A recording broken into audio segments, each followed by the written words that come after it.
Hi, welcome to our notes on Unit 3.4. This is on the compromises at the Constitutional Convention. We've talked already a little bit about the delegates. We've talked a little bit about why they're there. Today we're going to talk about the nitty-gritty, kind of the basic part of what they're hashing over for several months here. And we're going to talk about three different compromises that they're going to come up with in Philadelphia. So I want to kind of address each one of those, kind of talk about why it's an issue, how they're going to come to a compromise, and then eventually what is the end result. So I guess we should start off by talking about what a compromise is. And I think this is important to realize as we talk about these because we have to understand that not everybody is going to get exactly what they want out of each of these situations. When you think about your own life and you think about times when maybe you had to kind of give in a little bit to ultimately get something, that's really what's happening here. No one state is going to get exactly what they want on each of these issues, but they realize that they're going to have to kind of come to the middle a little bit so that they can progress as a country, they can get a constitution written, and they can move on. So a settlement of differences in which each side makes concessions or gives in a little bit to come up with a result which solves a problem. So we're going to talk about three different compromises. There were some other things that happened during the convention, but we're going to talk about basically three compromises: the Great Compromise, the Three-Fifths Compromise, and then a compromise that had to do with trade. And one of the things I like about the Constitutional Convention and the compromises is it forces us to really think about how geography is connected to history. If you think back to one of our first units, we talked about the different regions that were set up in colonial America. And there was a reason why we wanted you to go over those and kind of understand that there was a difference between the North as far as kind of the industry that they were using and the South as far as agriculture, because those are going to play a major role as we look at these compromises on determining what different regions of the United States want and what they feel will be beneficial to them. So let's first talk about what was considered to be probably the biggest debate, at least for a large portion of the convention, and that was a debate over how they're going to set up the legislative branch of government. So the branch of government that determines how we pass laws. So they had some examples to look at. They looked at what England did as far as parliament and to certain degrees the election of people to be able to represent others. And there was a big debate about exactly how they were going to set this up. And in many ways, this becomes a battle between the small states and the big states. Now, when I say small states and big states, I'm talking in terms of population, not in terms of size. Although, obviously, if you have a larger state, sometimes you do have a larger population. Example being Virginia. Virginia at this point also included what we consider to be West Virginia today. They were a very large state physically, in terms of size, but they were also a large state in terms of population. So it becomes a battle between how should we determine how many people are going to represent us in Congress. Is it going to be based on population, or is it going to be based more on equality, where it doesn't matter how many people you have in a state, every state is going to be equal to the others? Now, several states begin to submit kind of their plans and their proposals for how this legislature is going to be set up, and the proposals are generally tagged with the name of the state that is proposing that particular plan. So the first plan we want to talk about is the Virginia plan. Now, Virginia proposed that we have a legislative branch made up of two houses. Now, when we say houses, we don't necessarily mean a house, but we mean like two different groups of people. And the second part of the Virginia plan is that both houses would be assigned representatives based on both the wealth and population of that state. So obviously this is going to help Virginia quite a bit because Virginia has more people than any other state at this time. And so if they go with this plan, they're going to have more of a say in the legislative branch and therefore more of a say in how laws are passed and how government proceeds. So this is what Virginia wants. And of course, all the states that have large populations begin to back the Virginia plan. So that's one idea. The second idea is the New Jersey plan. Now, this always confused me when I was growing up and kind of learning about this because when I think of New Jersey, I generally think of like cities and stuff since they're right next to New York and it's a fairly populated area. But at this particular time period, New Jersey does not have a very large population. So the New Jersey plan is going to represent the states that have a smaller population. Now what they proposed is a legislative branch made up of one house, so you just have one group of people. And the second part of that plan is that each state would have only one vote in the legislature. So very similar to what they came out of with the Articles of Confederation. So in this plan, it doesn't matter if you're Rhode Island, if you're New Jersey, if you're Virginia, if you're Pennsylvania, everybody's going to have exactly one vote. Now, when you look at these two plans, you can tell that they're almost completely on different ends of the spectrum as far as what they want. They either want it to really, really count for population or really, really count for equality for each state. So then a compromise is proposed. And the compromise that's proposed is that there would be a legislature with two houses, so kind of taking a little bit of the Virginia plan there. So you have two different groups of people. They're going to make up Congress. And one of those houses is going to be called the Senate. And in the Senate, the number of representatives for each state is going to be exactly equal. So according to this plan, Virginia is going to have 2 senators, and New Jersey is going to have 2 senators. So everybody is exactly even on the Senate side of the Congress. Okay, so this is one house. The other house would be called the House of Representatives and would be based solely on population. So every state would have at least one representative. The states that have a larger population would proportionally have more representatives in the House.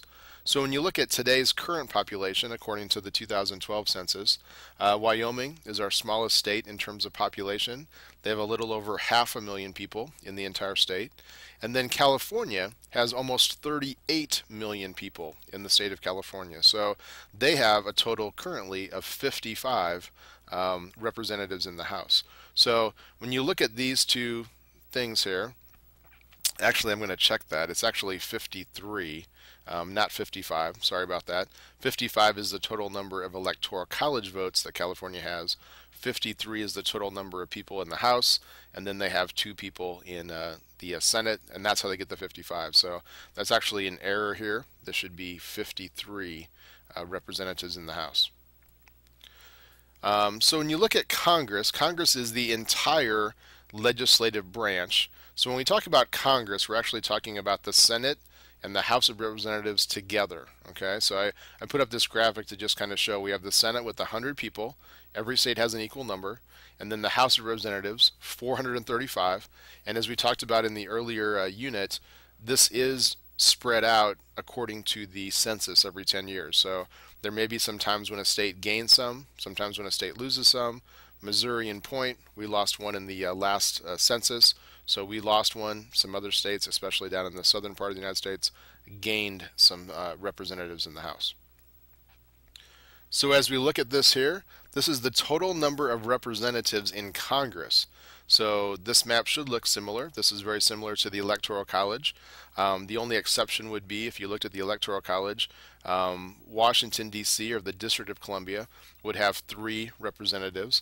And again, I corrected myself there. So this 55 is the total number of people that they have total in California in the Senate, 53 in the House plus 2 senators.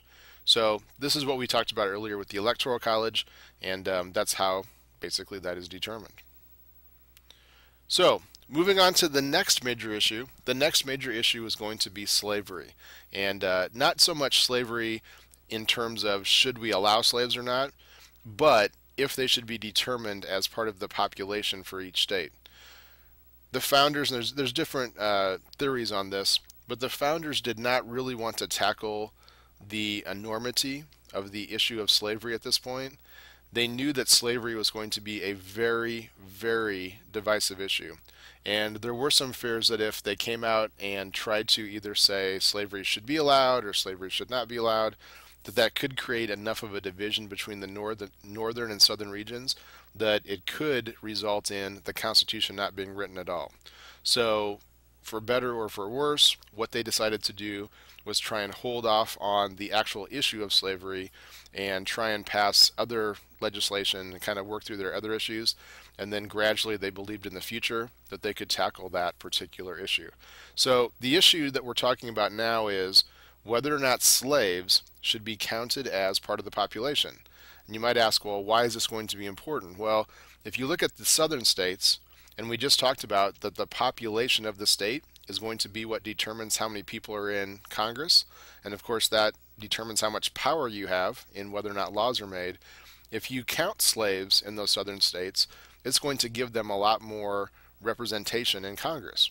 Now, the argument, of course, by the northern states was, well, if you count slaves as part of your population for representation, you also need to count them for things like taxation and things like that. So the compromise that comes out of this particular issue is called the Three-Fifths Compromise. Now, the problem, as we just talked about, should slaves be counted as population for taxes and or to determine representatives in the legislature?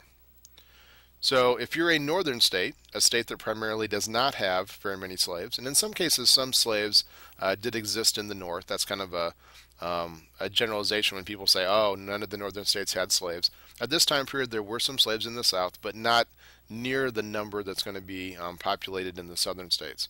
So northern states want slaves to be counted to determine representation, but to be counted, I'm sorry, not to be counted for representation, but to be counted for taxes. The South, of course, wants the opposite. The southern states want slaves to be counted to determine representatives, but not for taxation purposes. So what they decide to come up with is called the Three-Fifths Compromise, because in determining the population of any particular state, they take the slave population and they do not count each slave as one individual towards population. They count each slave towards 3/5 of a person towards population. So for example, if you would take 10 slaves, those slaves would count towards 6 people as far as population for that particular state. So this was a compromise that gave the southern states some representation for their slaves, but then also they weren't counted fully. So this does have a pretty big impact as we go through history and we talk about what happens in the early 1800s in the South.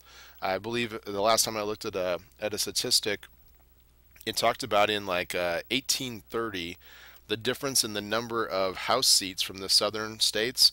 If you did not count slaves, it would have been about 70 or so.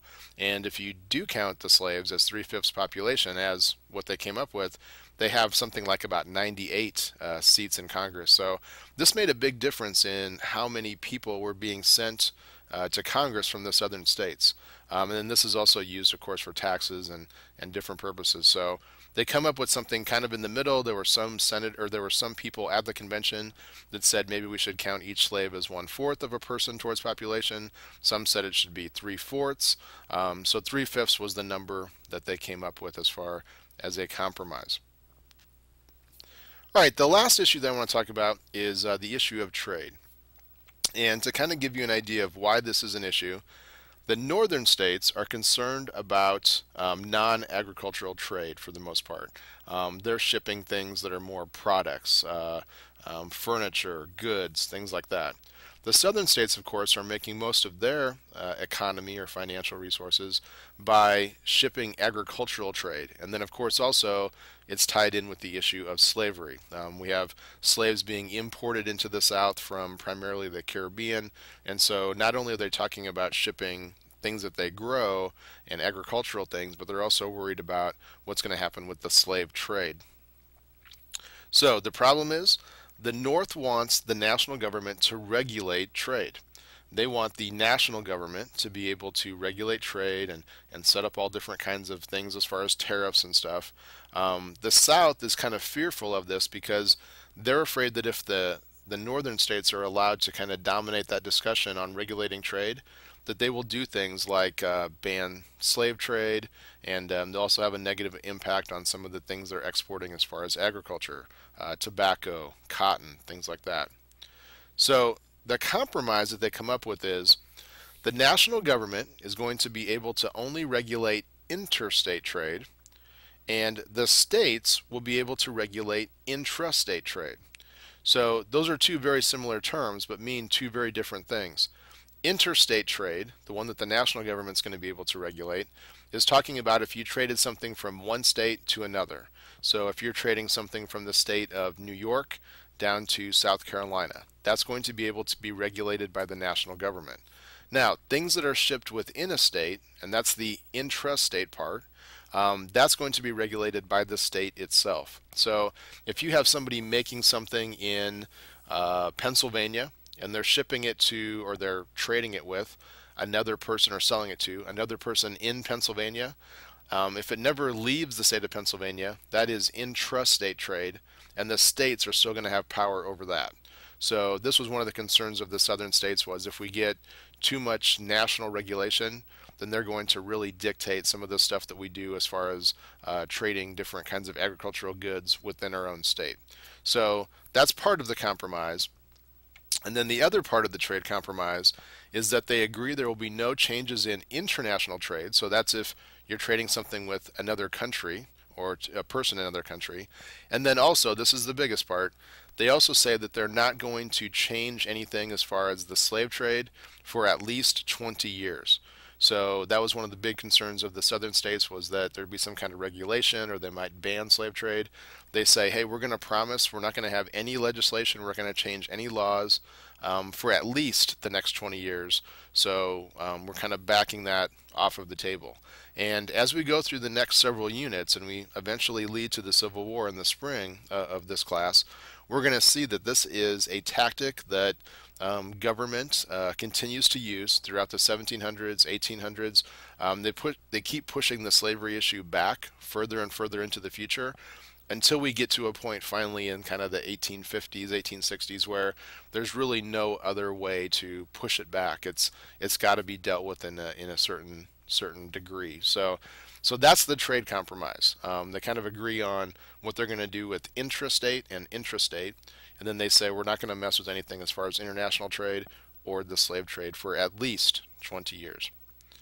So when we look at those three compromises, no one state is going to get everything that they want, but the end result is they're going to get a working constitution that they believe is going to be successful. It's going to be much I don't know how to describe it here. It's going to be much more thorough than the Articles of Confederation. It's going to provide them the structure that the Articles lacked, so they do have kind of a framework to work within. It's got a national government that has a little bit of teeth behind what they're going to do, but yet it still gives quite a bit of power to the states, so they don't feel like they've given all of their power to a monarchy or a centralized federal government. So everybody kind of gives in a little bit, and then everybody kind of gets a little bit of what they want. But the big goal that everybody's concerned with at this point is getting a constitution that can be ratified, can be approved, and then we can continue on as a country and have kind of a little bit more of a steady rock to base our foundation of our government. So that's the notes on the compromises from the Constitutional Convention. Pretty fascinating stuff, I think. I kind of like the stuff where we match geography with history, and I think this is an excellent example of how you can't separate the two when you're talking about American history. All right, well, that's it for today. So thanks for listening, guys. And if you have any questions, be sure to ask. Maybe I can describe it a different way or help you understand it in a different way as well. Thanks.